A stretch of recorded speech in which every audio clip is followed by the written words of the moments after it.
Assalamualaikum warahmatullahi wabarakatuh.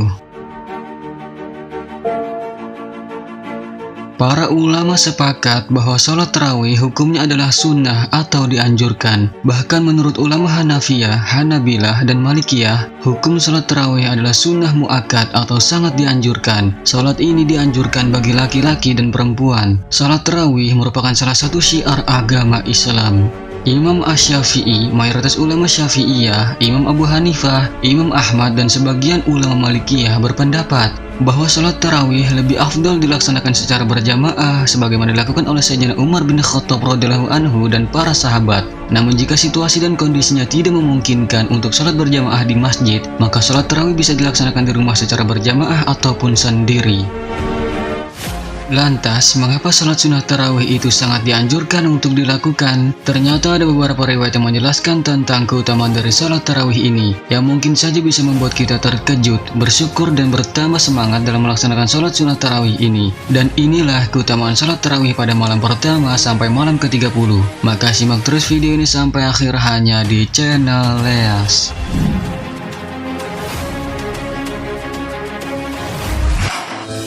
Diriwayatkan dari Sayyidina Ali bin Abi Thalib karramallahu wajhahu radhiyallahu anhu bahwasanya beliau berkata, Nabi Muhammad SAW pernah ditanya tentang keutamaan salat tarawih di bulan Ramadan. Kemudian beliau menjawab, keutamaan salat tarawih pada malam pertama yaitu keluarlah dosa orang mukmin yang melakukan salat tarawih sebagaimana ibunya melahirkan ia di dunia. Pada malam kedua, orang yang melaksanakan salat tarawih akan diampuni dosanya dan dosa kedua orang tuanya jika keduanya mukmin. Lalu, keutamaan pada malam ketiga ialah para malaikat menyeru dari bawah arsy dengan berkata, mulailah untuk melakukan amal kebajikan, maka Allah Subhanahu wa Ta'ala akan mengampuni dosa-dosamu yang telah lalu. Keutamaan salat tarawih pada malam keempat ialah orang yang beriman akan mendapat pahala layaknya orang yang membaca kitab Taurat, Zabur, Injil, dan Al-Quran. Pada malam kelima, Allah Subhanahu wa Ta'ala akan menganugerahkan pahala layaknya orang yang salat di Masjidil Haram, Masjid Nabawi, dan Masjid Al-Aqsa.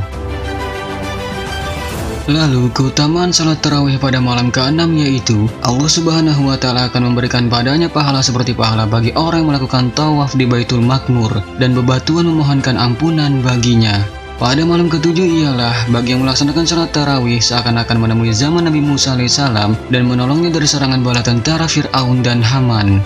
Lalu keutamaan salat tarawih pada malam ke-8 ialah Allah Subhanahu wa Ta'ala akan memberikan segala sesuatu yang sudah diberikannya kepada Nabi Ibrahim alaihissalam.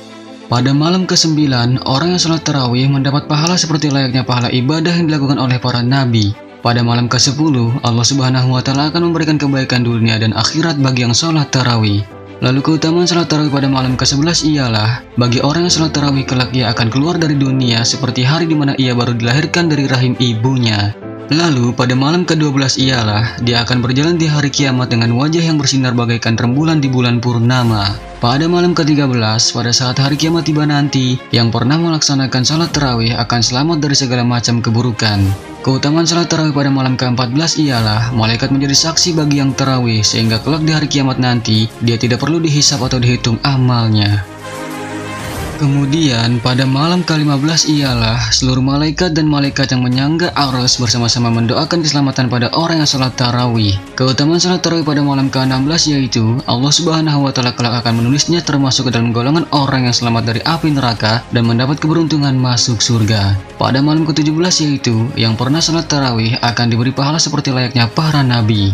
Lalu, keutamaan salat tarawih pada malam ke-18 ialah para malaikat berseru, hai hamba Allah yang salat tarawih, sesungguhnya Allah Subhanahu wa Ta'ala telah memberi ampunan kepadamu dan kedua orang tuamu. Pada malam ke-19, Allah Subhanahu wa Ta'ala kelak akan mengangkat derajat yang tarawih di surga Firdaus. Kemudian pada malam ke-20 yaitu bagi yang salat tarawih diberi pahala layaknya orang yang mati syahid dan orang-orang soleh.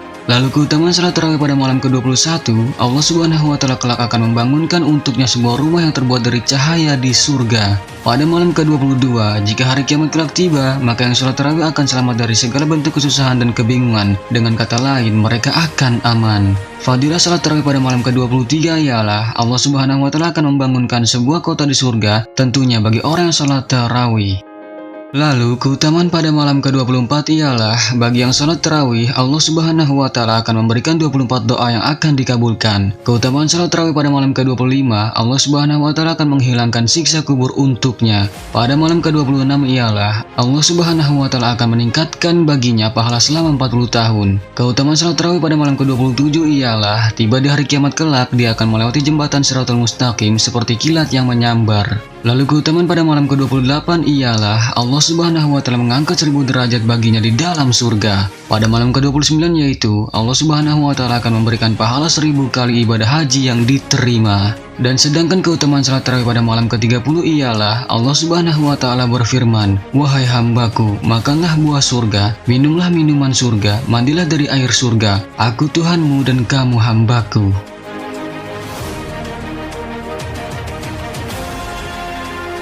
Sahabat beriman, selain keutamaan salat tarawih dari malam pertama hingga malam ke-30 tersebut, ternyata ada juga keutamaan lainnya, yang mana dikatakan bahwa umat Rasulullah akan diberikan 5 perkara yang tidak akan diberikan kepada seorang nabi sebelumnya pada bulan Ramadan. Salah satu perkara itu di dalam riwayatnya dikatakan, bahwa jika seseorang mendapatkan pandangan Allah Subhanahu wa Ta'ala di malam pertama bulan Ramadan, dan sebagian mengatakan di awal-awal malam Ramadan, maka orang itu tidak akan disiksa selama-lamanya.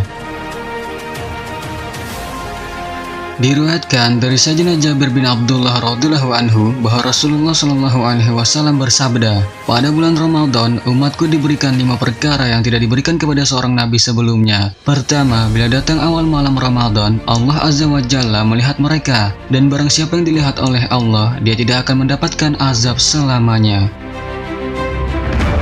Sebagian ulama berpendapat ada jaminan besar bahwa mendapatkan nazrah itu akan mengantarkan seseorang meraih husnul khotimah atau akhir yang baik. Sementara siapa saja yang wafat dengan membawa husnul khotimah, jaminannya adalah surga.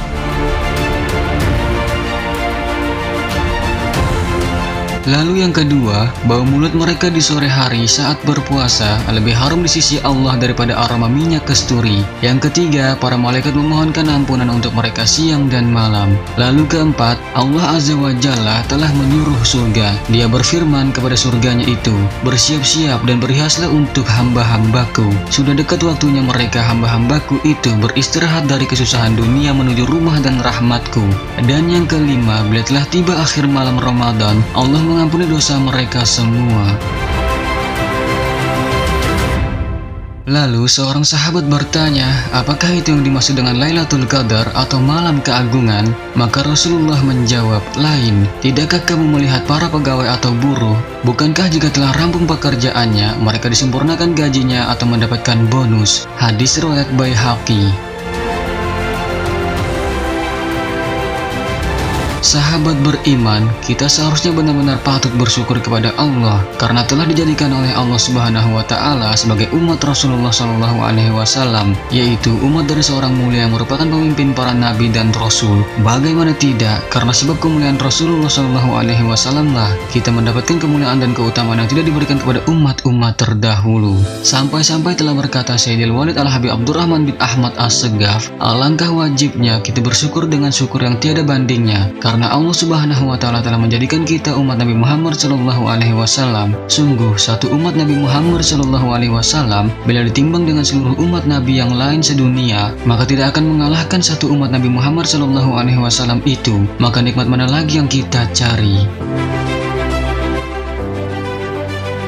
Semoga dari pembahasan kali ini dapat meningkatkan keimanan dan kecintaan kita kepada Allah dan Rasulullah, sehingga rahmat Allah dan syafaat Rasulullah bisa kita dapatkan kelak. Amin ya Allah ya Rabbal Alamin. Sungguh kebenaran hanya milik Allah Subhanahu wa Ta'ala, dan mohon maaf jika ada kesalahan. Itu merupakan suatu kelalaian dari kami. Wallahu a'lam bishawab. Wassalamualaikum warahmatullahi wabarakatuh.